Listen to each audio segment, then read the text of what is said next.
Hey guys, in today's podcast episode, we will be discussing depression and suicide. We understand this topic is difficult and isn't for everyone to hear. So if you are sensitive to this subject, please go and check out our other podcast episodes, and we will see you next time in the men's room. Hello everyone, I'm Ade Oladipos and welcome to the Men's Room podcast alongside my sidekick, that's what he is, Rory Jennings. How are you, Rory? We're pursuing with that, are we? I think we might as well stick with it. It works, doesn't it? The numbers are good, no one's complaining, people love it. I'm not so sure. I'm not so sure that I'm happy being the sidekick. But we'll go with it for one more week. But generally speaking, I want to reevaluate this. But let's stick with it. I think it works well and it sounds well as well. All right, this week we're discussing a topic that is hugely sensitive and for many difficult to talk about, and that's depression and male suicide. When you sort of hear those words, depression, so what's first springs to mind for you? Relief, in a way, that thankfully it isn't something that has been an affliction that I've had to deal with. Mm-hmm. And I think it is simply luck, isn't it? It's a lottery. I've been fortunate enough that this hasn't been something that I've had to contend with. Yeah. And it's also, what I'm also very aware of when we discuss something like this is my lack of understanding around it, because I think it is something that is so specific. And if you haven't ever experienced it, and thankfully I haven't, and nobody really close to me has experienced it, I think it's very difficult to comprehend exactly what it is. Like, do you remember when we were young? I remember Stan Collymore was depressed. Yes. And at the time, it was just unfathomable to me how somebody so successful, so brilliant at what he did, he was an elite level footballer. I think people forget that when you talk about Stan Collymore. I think he was at Aston Villa when he said it. So he's a Premier League footballer, playing for England, making at the time massive amounts of money, 30, 50 grand a week. And no one could quite understand. I think he got a lot of backlash. Yeah, well, we at the time were very young. We at the time were very young when that came to the public consciousness, and I just remember finding it completely unfathomable. I couldn't process how somebody so successful, so brilliant at what he did, could possibly be depressed. Because depression to me wasn't a psychological issue. It was. I didn't really have a definition for it. So obviously that was a long time ago. Times have changed. Let's be frank. What was your honest opinion of it? Was it a case of, come on, roll your sleeves up? You know those terms that are thrown around at that time. Yeah, absolutely. Yeah. At that time, if I'm completely honest with you, that my approach would have been, what on earth are you talking about? How can you be? That's what I would have said. How can you possibly be depressed when you're that wealthy and that successful? Yeah. How can you possibly be? Whereas obviously, as you grow, it's our responsibility as humans to evolve, learn more, become better than we once were. And that's certainly not the way that I view that issue now. But yeah, when I was in my teens and I heard that somebody as successful and brilliant in his field as Stan Collymore was depressed, it didn't make any sense to me. Yeah, let's see if we can understand it a bit more. Joining us for this very, very important episode, we have presenter, author and youth mental health ambassador for the government, Dr. Alex George. Alex, when you hear those words, and you probably remember the Stan Collymore story, when you hear Rory's words there, like that time, it was like kind of roll your sleeves up. What do you think? Well, thank you for having me both, and good to meet you both. We were doing this episode, of course, on a very hot and warm day, so I wish we were in a studio together. But I thought we were a safe, cool distance, shall we say? I'm in AC at the moment, which I'm rather glad of. We are very jealous of that. Yeah, well, yes, yeah. You're in the hot seats. Look, I mean, in a way, I'm not surprised. I think I do remember. I'm not surprised to hear, the kind of there was backlash at the time. If you think about it, suicide was only abolished as a crime in the late 60s, and we still use the words like committed suicide today. I mean, only today I had a conversation with someone who I corrected and said, just be careful using the word committed because it's not a crime, and there's so much kind of weight to that and using that phrase. But it's so embedded within our society, this kind of stigma against mental health. Like, does it exist? What is it? What is mental health? What is mental illness? Where does it come from? But I think that is changing, and I'm a big believer that we've got to allow people to learn and grow. Like, there's words that we would use in the past that my parents have used, and I would have used when I was younger, that I certainly wouldn't use now. But you've got to be allowed to grow. And I mean, cancel culture is, I talk about this a lot. I think it's one of the most detrimental things, the most dangerous things to actually growth and learning in this country right now, where people aren't allowed to kind of go, do you know what? The way I viewed this before wasn't right, or I made a mistake with that. I'm going to learn from it. So mental health is one of those things we're all learning. Do you feel mental health has sort of grown in depression because of sort of social media? The pressure, for young people to look good and to have money, and everyone posts stuff on Instagram that isn't necessarily their real life, and Twitter can be almost a cesspool as well, which is quite difficult. Do you think that's sort of added to people's mental health or depression? I mean, mental health is something that we're understanding better because I think people are realizing that everyone has it. Like if everyone that has a heartbeat has physical health. Everyone has a heartbeat also has mental health. If you have a mind, you have mental health. It's just part of you, whether it's good, bad, or in between. I talk about this like spectrum, like one end of the spectrum, you might have brilliant, perfect mental health. Nothing ever bothers you. On the other end, you've got mental illness. So it's severe enough that it is an illness that afflicts your life and affects your day-to-day life, your life and people around you, right? Most of us are probably in the middle somewhere, move up and down, depending on life, things that happen to you, bad things that happen in your life. But also sometimes it can just happen where you slide down the scale for no reason. If you look at Stan, for example, everyone thinking, gosh, he's got a great life. He's doing all this money, social media, but a lot of the time it wouldn't have, but now it would portray this footballer lifestyle and the cars and everything.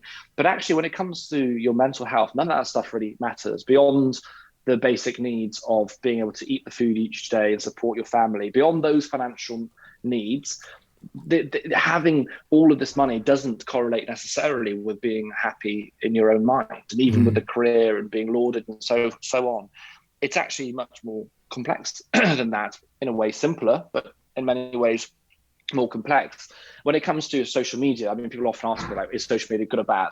Ultimately, it's both. I mean, in a way, it's almost the wrong question. I think the question should be like, how do we harness the good things about social media? For example, propagating people's understanding about mental health. This podcast will be, I'm sure, shared across socials, encouraging men to listen. I'm certain of and hopeful that men will listen and resonate and will help them. That's the good side of social media, right? The bad side is the comparison. Look at that footballer.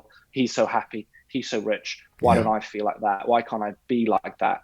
And I think that is the thing we need to harness on and get people to kind of understand how social media works. The fact that people generally post their highlight reels on there. I mean, that's talked about quite a lot, but you see a very certain side of people on social media. And I think it is changing. I think the days of like ultra filtered pictures and people looking pristine in every photo is kind of going. The trend now actually is just to be really real online, which is good. Yeah, the trouble is with it, though, it's very difficult to gain a proper understanding into somebody via social media, isn't it? Because, for example, you're always going to accentuate the positive. They're the memories that you're making. You're not going to take a selfie on a packed tube when you're feeling a little bit low and you've had a terrible day at work. Like, that's not what we share. So it's very easy, I think, for people of a certain age, maybe people of our age, to kind of look at it and understand that people are accentuating the positive. They may be sharing the good things because they've been through the bad things and they share the happier side of things. But for young people, I think it can be very detrimental because they may not have that equation. They may not realise that people are simply sharing the best day that they have. They're not aware that to get to that photograph sitting on a beach in Marbella, they had to slog at 5 a.m. every day to earn the money to get there. People don't necessarily understand that. And hopefully young people today will realise that there is a correlation between the photo that you see and that being the best person's day or whatever. Yeah, I mean, there's two things to that. I think firstly, I think you're right in the sense that algorithms favour what it believes people want to see, and that propagates it. And I think, but the base point of that is that I think traditionally people have wanted to see this highlight glossy pics and everything's great and so on. But actually there is a change in what people do actually want to see that selfie on the tube. In fact, a lot of the time now, a lot of the biggest influencers get a lot more, say, engagement and likes, and people actually genuinely caring about what they do when they post the more real photos. There is a bit of a shift there. But the second point you make is incredibly valid. And I think that is really comes on to what my role is and what I want to achieve, is that we have to teach young people about the algorithm, about how it works, the system, the way that social media works. Would either of you get in a plane and fly a plane with no lessons? I'm pretty sure you wouldn't. But we're giving 12, 13-year-olds phones that are more powerful than the first rocket that went to the moon. So we've got to shift. We've got to shift the way that we approach social media. Like school. The problem for me with schools is that it is so based on an archaic system, an archaic belief of what people need to learn for society. Like the number one cause of stress in adults is financial stress, financial worries, right? When in school were we ever taught anything about financial health, which is a thing? So things like, what's a mortgage? What is an ISA? How does money work? What is fiscal currency? Now, what is cryptocurrency? Teaching people a little bit about like the basics of when you leave school to earn money, which is the reason we do an education. What do you do with money? How do you manage financial stress, for example? Why don't we teach more at schools about, not just like not just in terms of learning like maths, English, and so on. Why are we not teaching them about social media? Because let's be frank, most jobs now, including healthcare jobs, a lot of them have a digital space or online space. So teach them how to use it properly, so they can harness it for their business, for their work, whatever they're doing. But also teach them about how to protect themselves from the bad sides, because there's a lot you can do. So the top tips I say straight away, a lot of people, I would say this to anyone, is every month go through and cleanse your Instagram.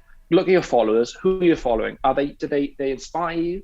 Do they make you feel happy? Do they teach you something that is beneficial to your life? If they're not one of those things, or they're a friend or family that you really want to see on there, unfollow them.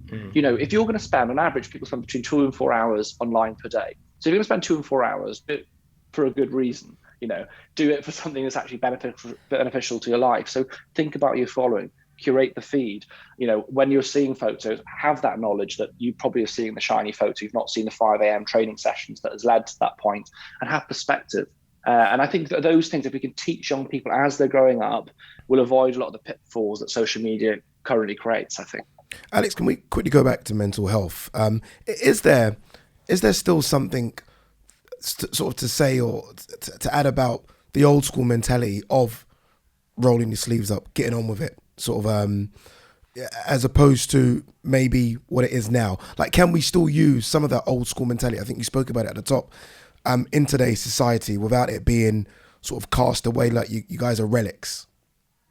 Yes, but we can adapt. Well, what I think is we can adapt it. I think one of the big mistakes we're making at the moment is that we are expecting men to change and come to us, and by us I mean to mental health, to getting support. I think a lot of it is we've got to learn how to go to the men. So a good example, right? So there's men. We know this from stats, from evidence, from everything, that it's really hard to get men to come to a mental health clinic, to walk in the door and say, I need help, right? It's really difficult. It's why we see spikes in suicide in the 40s and 50s, okay? It's a real issue. And we know that of people in their 40s and 50s to take their own life, more than half of them never tell anyone that they're struggling. So we're failing to get those people to talk to someone. So we've got to think about, well, it's not working, so how do we change it?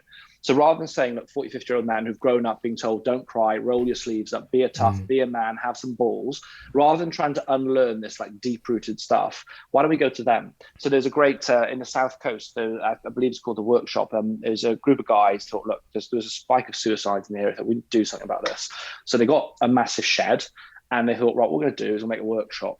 So what they do every week, they get together with the local men that want to come down, 40s, 50s, 60s, whatever, and they build things, for the community. So if the park bench is broken, they build a park bench. And the reason that's beneficial is because you're bringing men together with a convening power to do something physical that's building, that's very like typically masculine.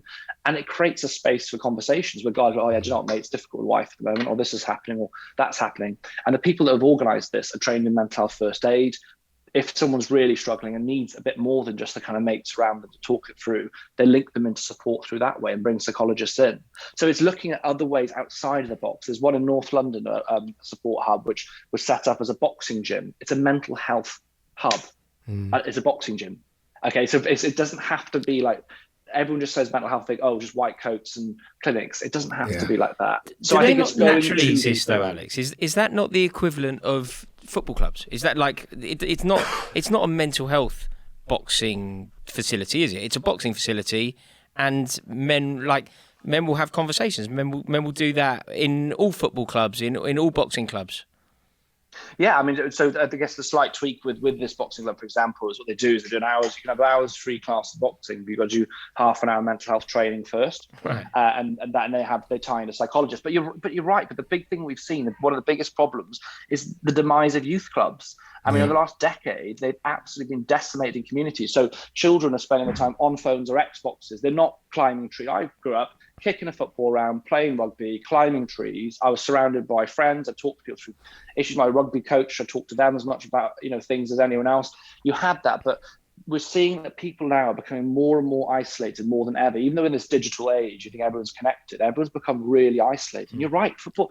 I mean, sport is one of the best ways, I think, to deal with and look after your mental health is sport. It's just it's amazing. You know, growing up in Wales, I mean, the rugby ball was put in our hands. You grow up with that, and that's just kind of how I dealt with my mental health probably growing up was through sport. So we need to use the fundamentals and bring them back in. It's almost like we're not trying to create some hyper new, like some brand new idea. It's trying to go back to the fundamentals of like men and people need good people around them. They need to be able to talk to people they trust. They need to be able to move their bodies and burn off energy. And they need to be out of stress, like not plugged into a laptop or emails all the time. I remember about 5 years ago, this is sort of my own personal story, when I'd come back from Nigeria, I'd split up from my partner. Financially, money was at its lowest, and I generally didn't know what to do. And I definitely sort of went through depression then. Like, definitely, I kind of shut the door, and I lived by myself. I shut the door, turned my phone off most days, and was in a very, very weird state. And I think my mum, God bless her, would insist on coming round and kicking that door down. And if it wasn't for that, I kind of don't know where I would be right now. And I remember doing speaking therapy. That was kind of put to me by someone because I was a bit wary of going to therapy sessions. I was asked to go to a group therapy session first, and I was like, I'm not doing that. And again, that's just my ego talking. I don't need that. But I then speaking therapy. I remember breaking down on the phone with speaking therapy, someone asking me what I would consider maybe trigger questions. And that then opened sort of my eyes to, okay, you are depressed, you are going through something. And then I went to group therapy, and I did that for about 10 sessions. And I would I stopped, and I don't know why I stopped. Maybe because work came and sort of money went back in the pocket, and I thought, okay, I'm okay now. But I would advise everyone, if you can, just to do a therapy session, just to have a conversation with someone. Because it benefited me massively. Because again, I was in a place where, and this is very, very personal, but I was in a place where I genuinely didn't want, I'm not going to say I was suicidal. I don't think it got to that stage with me, but I definitely was in a space where I didn't know what I was doing. No idea what I'm going to do in my life. I thought I'm just a mess. I was 35 at the time, maybe. So I thought, okay, I should have everything by 35. I should have a house, kids, mortgage.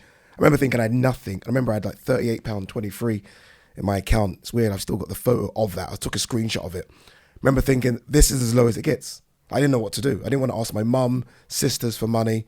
But again, my mum, who has this sixth sense of when something's wrong, continually bombarded me and kind of helped me go through the therapy sessions. But I do think the black community, that's still very, very much frowned upon. Like, it's an absolute no-no. It's more church and pray, or just, again, roll your sleeves up and get on with it. And I don't actually mind that, but it is a lot of sort yourself out as opposed to do therapy sessions. But first, Ade, thank you so much for sharing that, because to be honest, like when people listen to that and see you as what people would see as a really masculine man, whatever that means, but for you to share that is incredibly powerful.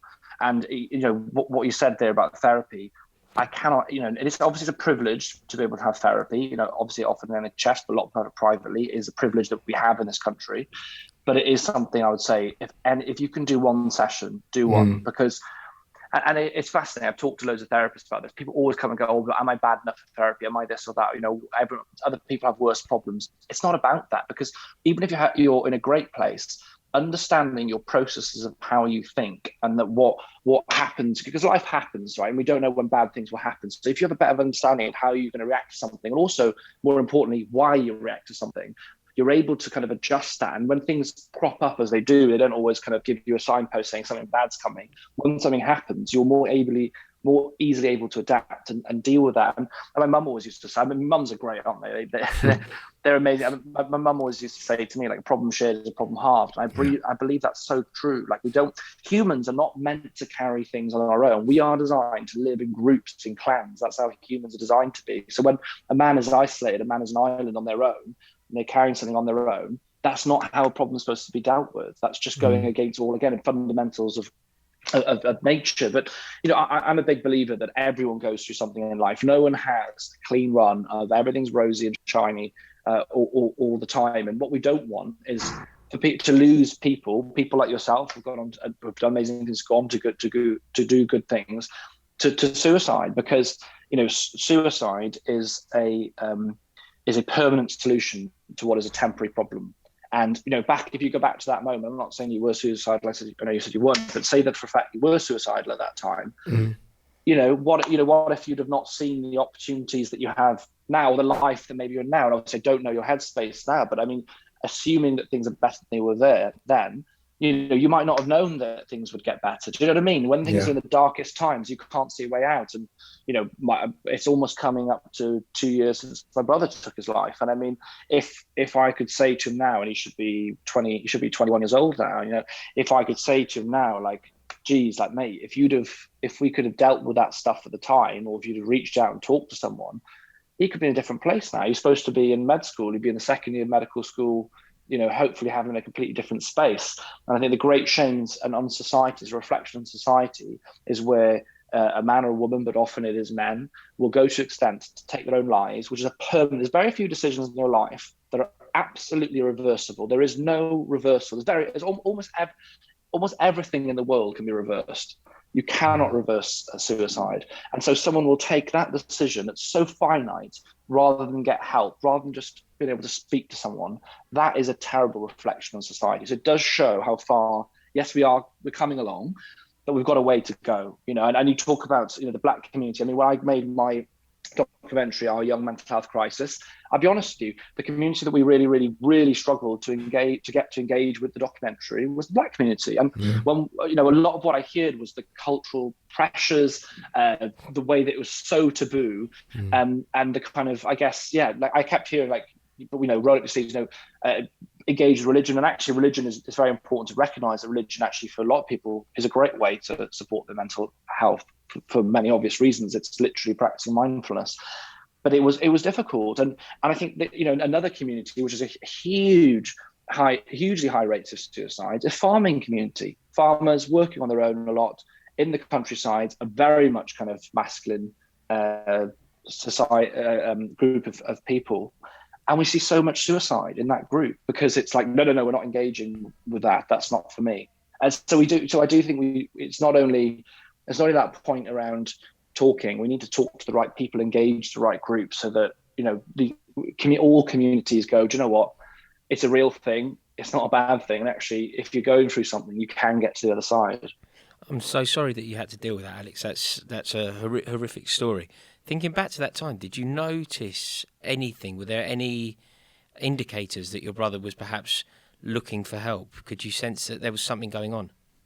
Well, I mean, if you so it was 2 years ago, it was kind of at that time just as COVID was slightly having a breather, and he was due to have his A-level results. I mean, he was, I think at that time he was quieter than he usually was, but there wasn't anything that we didn't know. I mean, it was a complete shock, put it like that, when the phone rang. He wasn't struggling as we understood with mental illness, but that's why it's known as the silent killer. I mean, people, because you can't physically see something a lot of the time, you don't know unless someone tells you. If someone's broken their leg or someone's got an infection, they've got a cough, someone's got a cough because you can hear them.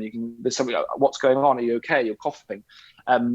Obviously, coughing's not a good thing these days. Everyone assumes you've got COVID, but there's an assumption there.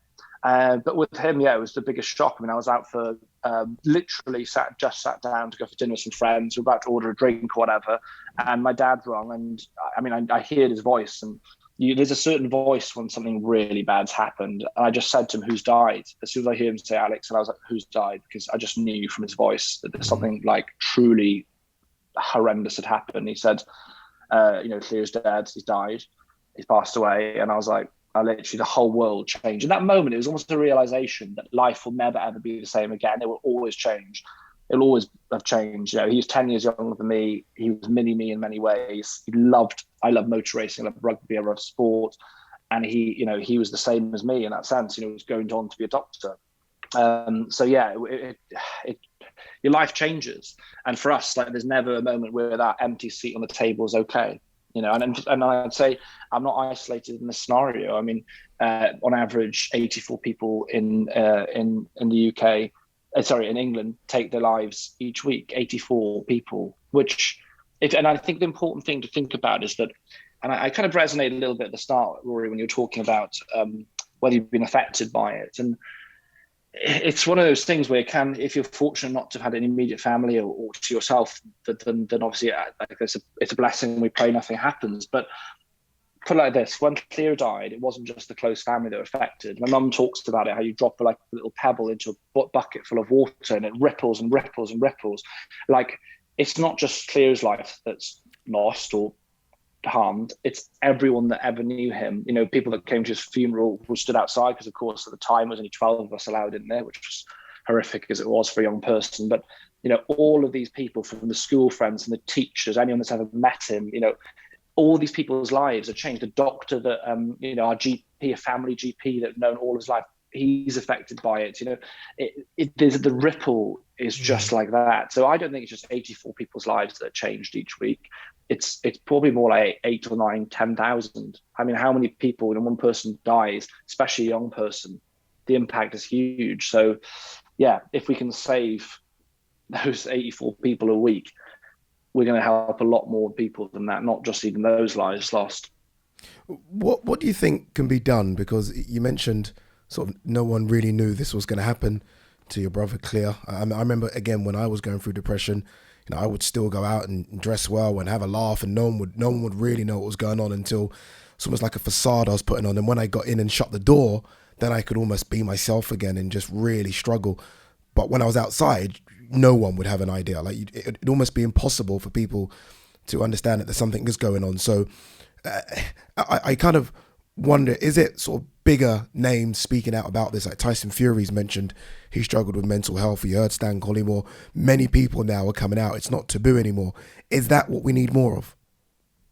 Well, the thing is, I mean, there's two things that I think. Firstly, it is still taboo, and then the reason that we know that is there was recently a really big survey of people across Britain and mental health, and if basically looking at, like, if you were struggling, would you ask for help? Over half still said no. So over half of people, even if they were really struggling, wouldn't ask for help in mental health. So you've got to ask why. And when you break that down, I think the issues that we have to deal with to change this, number one, we need to look at prevention rather than just cure. And that has to be teaching around well-being at school. We know that children that are happy and healthy are more successful in school, not just in terms of their mental health, they're more successful at academics. So that if you look at it, this country is pretty low down on the charts, European charts of education. But then most of the schools are already higher up, have less focus on exams and direct academia and more focus on well-being. If you look at the Nordic countries and so on, they focus on developing that child as a whole person, understanding sleep, understanding nutrition, understanding the role of exercise, of sport, of all these different things to build them into this well-rounded person that can deal with life. If you look at it this way, if you get the students got straight A stars and A's, fantastic. But if they can't cope with failure in life, then what's the point? I mean, you're sports people. You know that it doesn't matter how damn good you are, you will fail, and you'll fail so many times. And you've got to pick yourself up and go again. But if you crumble every time you hit a difficult time, then there's no good you being the most talented footballer or rugby player in the world. You've got to be able to pick yourself up from those scenarios. So we must educate young people, to how to talk about emotional health. So we talk about emotional literacy, how to look after themselves, how to spot it in others, and what to do if you are struggling. If you get those fundamentals right, you'll see a lot less kids dropping out of school. I think you'll see truancy improving, academics will improve, behavior in class will improve. The other aspects, so put park education for one side, you then need to get people talking. That's where I think big role models in sport, in music, and these things, people who've been through something, talking, what you've just done earlier on now, that is going to, even that for one guy relates to you and goes, I feel like that, they might go and talk to someone. I've seen it happen. I've experienced, I've had people come back and say to me, someone bought me a beer on Friday and said, I was really suicidal last year, and I saw a campaign you did, and I'm here. And you see the feedback of that. And then the other part of it is that we must fund support services properly, because the other issue we have is that a lot of men don't want to go and get help because they think, well, I'll be told you've got to wait 2 years, a year, or whatever.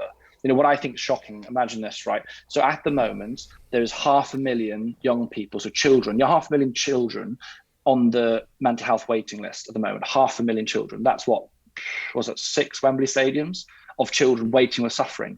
Some of those children will wait 2.5 years to be seen to get help. Those children might be cutting themselves. They might have eating disorders. They might be severely depressed. They might even have ideas of suicide. Yeah. So they're just sitting, those stadiums full of sitting and waiting. How long would you wait if a young child had a lump in their neck and it might be cancer? 7 days? Yeah. Max? Yeah. What kills more young people, suicide or cancer? Suicide. In fact, the biggest killer of everyone under the age of 35, 40 is suicide. So we need to fund those services so that if someone goes to GP, they're not told you have to wait 2.5 years.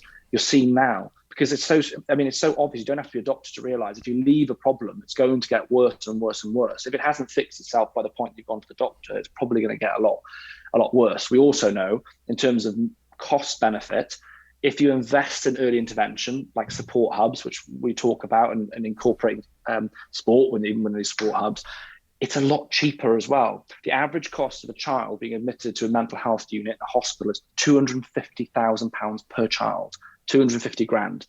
I want to put 190 hubs in England, which will cover a large proportion of England. They'll cost £1 million a hub. That's 190 million with £10 million for evidence and data collection. That will help 500,000 children per year. So if we prevent 500,000 kids ending up being admitted to a hospital, how much money do we save? So the economic argument is very, very strong for that. So my point is, we've got to invest in early interventions. We've got to make sure people aren't waiting long times. Because if you're going to wait 2.5 years, you think, do you know what? Why would I bother? Yeah. What's the point? Waiting 2.5 years. You won't wait. These days, we're annoyed if Amazon delivery is 2 days late, let alone waiting for anything that long. Especially considering how difficult the subject is and the bravery to talk about it.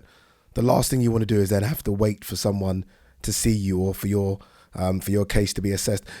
A lot of this, and I realise, is relating to men. You mentioned 84 sort of people commit suicide a week in this country. How many of those are men? A significant proportion. You're 10 times more likely, so we could do the maths on that, but you're 10 times more likely to take your own life if you're a man. Why? Why is this, Alex? A huge amount of it is our societal expectations of men. People call it toxic masculinity. You could call it what you like, really. But, I mean, look at it. Look at it this way. I'll use my dad as an example. And my dad would say this. He's grown up with being told, get up, big boys don't cry, get on, man up, roll up your sleeves, don't be a whatever. Like loads of different words for saying basically don't share your emotions. So men are conditioned not to talk about how they feel. So surprise, surprise, when they feel really awful. And I don't want to put words in your mouth, but imagine, as a lot of people do, when you're feeling rubbish, the last thing you do is talk to someone. Do you feel rubbish? You don't want your mum to come in. You don't want to speak. A lot of things that are actually good for you, you don't want to do because you feel rubbish. So when you're conditioned not to talk about how you feel and you feel awful, you don't say anything. And that's how they end up in this spiral to the point where they actually, it's easier to take your own life. That's a simpler route than actually to talk to someone. But if you wired that all the way back and went back to the start and said, no, we'll condition men who, yes, you can be tough and you can be strong, you can be resilient, you can be masculine, but also be able to talk about your feelings, good and bad, and talk to someone when you're struggling. You prevent that huge spiral down and you prevent that happening. And that's what happens in women. So women, generally speaking, will talk to other women very early on when they're struggling. So problems are identified, they're dealt with, and they're shared very early on. And that's why that is probably the biggest reason why men, unfortunately, are much more likely to take their lives. I mean, I don't want to presume, but if Theo was a man, if he was a woman, would he have talked to another girl or to someone in a female friendship group? Would they have talked about problems? Probably. I mean, you don't know for sure, but probably. Would that then lead to it being picked up earlier? Probably. You mentioned the numbers of people that struggle with mental health. There's going to be sort of thousands listening to this. If they are going through something, where's the best place for them to seek help immediately? One of the things I would say, and I think it's very important, not just for you, but for other people around you, know where to signpost people to get help. You never know when you get a glimpse in someone's life where they open up to you and say, do you know what, mate, I'm struggling. And what you don't want to try and do is fix people. I would advise this, that parents listening to this, don't try and fix your children. Don't try and fix your friends. Our human instincts want to dive in and say, no, you're fine, you're fine, you're fine. And it ends up a lot of the time being like, come on, you're fine, mate, get on with it. Life's not that bad, whatever. You're just trying to help, but it doesn't help. And then a good example with women, which I think is easy to understand. I mean, it's not fair because actually schools affect men as well. But say, a young girl, if a young girl, comes to you and says, it's your daughter, like, I feel this way, I feel really fat or something like that. And you go, oh, you're beautiful, don't be silly, like you're really thin. All you're doing is removing validation from how they feel, and you're pushing that person into more isolation. So that's why I say don't fix is important. Listen to what they're saying. So I'm here for you, don't all the answers, but I'm here for you, and we're going to go through this together, mate, or daughter, or whoever it is, colleague, we can do it together. This is where we're going to go for support. And if I was going to tell anyone somewhere, know the Hub of Hope. This guy, the guy that started the Hub of Hope, I think is an amazing individual. And the reason he started the Hub of Hope is because he realized there's so much support out there. There really is a lot of different support out there. But if you don't know about it, it's useless. It's only beneficial to you if you know about it. So what he did is he thought, well, I'll bring together all these support services into one website where you can click on, you go on Hub of Hope, put in your postcode, and he'll tell you all of them, what they do, when they're open, how you access them. So if you remember Hub of Hope, you've got it there for yourself or for other people, and it might save someone's life. It might be yours, it might be someone else's. So try and remember that, I would say. Dr. Alex George, appreciate you coming on. Thank you so much, and for being so open and honest about your brother as well. That's not an easy conversation. Thanks, Doctor. Thank you. Tough conversation. Yes. Tough conversation. Yes, mate. Very revealing. Very interesting. Did you know that about me? No, I didn't realise that you'd been to therapy sessions. Effectively, no, I didn't realise that you'd been through that. Yeah, mate. I appreciate that. There's an element of bravery in that as well. That having to go to something like that. It's not the bravery was. Tough. I think the bravery was almost admitting I need help. Almost admitting I've tried everything. It's funny because you say man up. And I'm a fan of that, by the way. I believe there's a place for it. I'm not just there isn't a case of all the old school rules are thrown out the window. I'm not one of those people at all. But it's almost like I've tried. I remember thinking I've tried. I've literally done everything I think I could have done, and I don't know what to do anymore. Yeah, I get that. Yeah. I get that because that's the reason. That's the reason that I would never go. Yeah. The reason I would never go is because I would never want to openly admit that there was a problem. Yeah.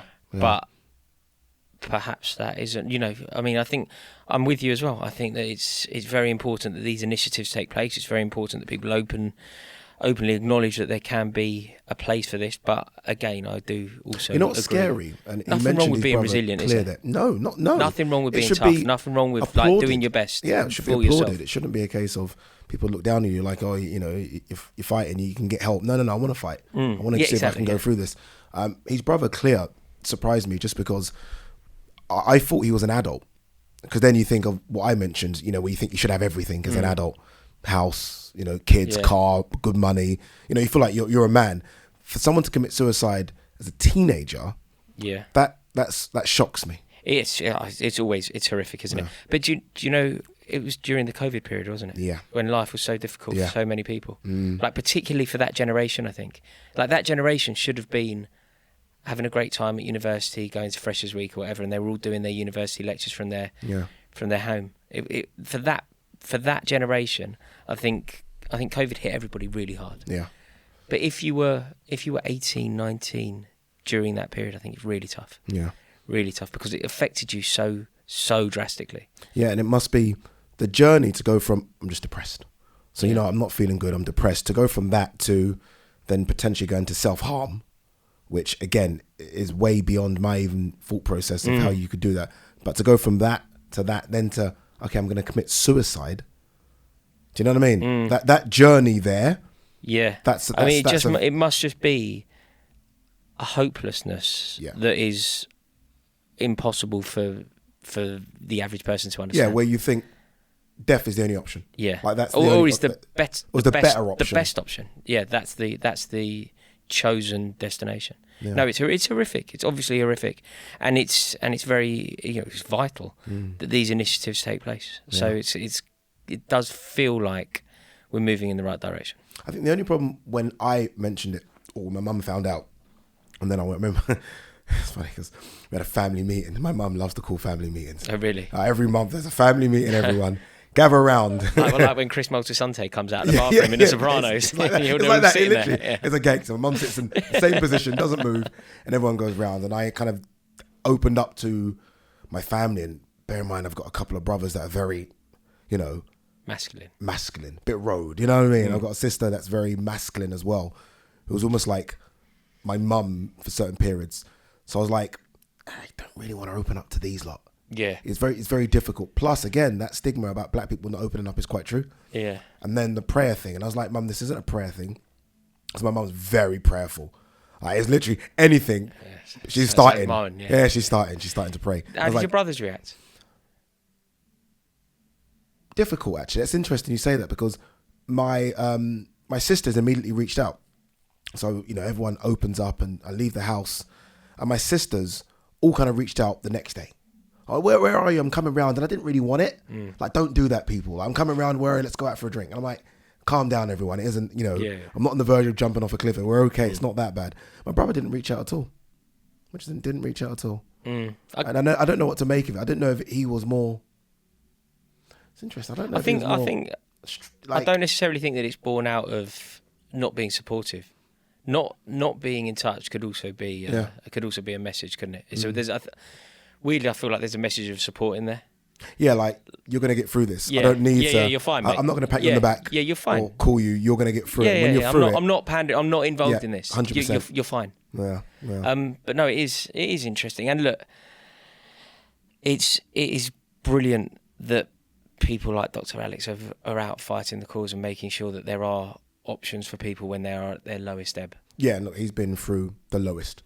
So it's personal to him. And look, and that's a question I maybe should have asked him. What was it like for him in terms of this push to promote mental health prior to your brother passing?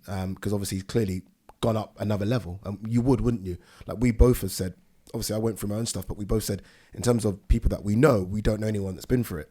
No. Personally. Whereas he's had the worst phone call you could possibly ever have. Yeah. So that would drive him on to obviously clearly become the man he's become today. Deep pod, Ade. Deep pod. This is what the Men's Room podcast is about. We'll have some fun ones, as we have. We'll also have some that address, I guess, difficult conversations. Difficult conversations. And look, the idea of these conversations is that we can help you. We can help you because, again, you look at someone like me. What do you call me? The housewife's favourite. The housewife's favourite, right? Not today, though. Not today. Yeah. Flip-flops and socks and all sorts going on. They can't see the bottom half. But the idea is we have these conversations and, it opens up people and they can reach out. Feel free to reach out to myself and to Rory if you are struggling and get in touch. And get in touch as well. Make sure you leave a comment on this as well. That's the good thing. Leave a comment underneath the video if you are struggling, and then it creates a conversation within the comments. Rory, as always, my man. Appreciate it. Thank you. Thank you very much. Make sure you download all our other podcasts as well from wherever you download your podcast from. And if you're like me and you prefer to watch it, go to talkSPORT's YouTube channel and you can watch it there.